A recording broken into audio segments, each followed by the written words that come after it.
Bonjour les amis, bienvenue sur la chaîne.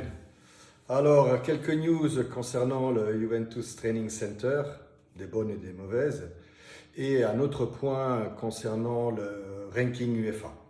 Mais avant toute chose, je vous rappelle, abonnez-vous, un petit like, ça ne vous coûte rien, et un petit commentaire si vous voulez.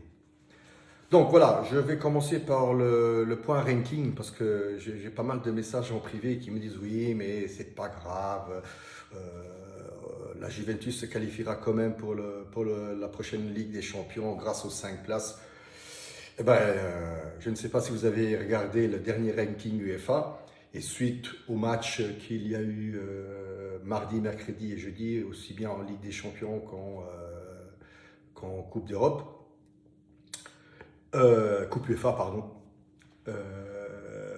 Donc, suite au match nul de Rome contre Porto, la défaite de l'Atalanta face au Bruges, du Milan face au Feyenoord, la victoire de la Juve, oui, et puis les autres victoires de Betis, Real et tout ça, et bien, tout simplement, au ranking UEFA, vous saviez très bien que voilà, ça se joue en ce moment, la deuxième place se joue entre l'Espagne et l'Italie. Suite au dernier résultat, l'Espagne est passée devant.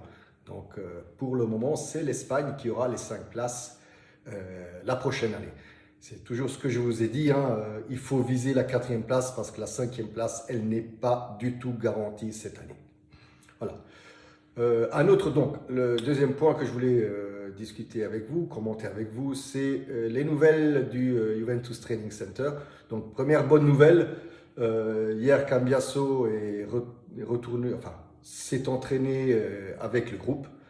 Je ne pense pas sérieusement qu'il jouera ce dimanche face à l'Inter, mais peut-être, ou peut-être quelques minutes, mais je pense plutôt qu'il jouera face au PSV Eindhoven en Ligue des Champions. Surtout que Kelly, lui, a priori, a une gastro, donc je le vois mal jouer dans les prochains jours. Par contre, mauvaise nouvelle, c'est concernant Douglas Luiz. Donc voilà, il a un problème musculaire, ou peut-être une fatigue, plutôt une fatigue musculaire qu'un problème musculaire. C'est ce qui arrive quand le joueur ne joue pas assez. Donc il a joué le dernier match face à Eindhoven, il a joué les 90 minutes. Donc voilà, c'est ce qui arrive quand le joueur ne joue pas tout le temps, tous ses matchs. Donc il arrive que le joueur ressente une petite fatigue au niveau musculaire. Donc voilà, je ne sais pas maintenant comment va jouer Mota, on le saura demain à sa conférence de presse. Mais je pense, ça sera entre Locatelli, Thuram et McKennie.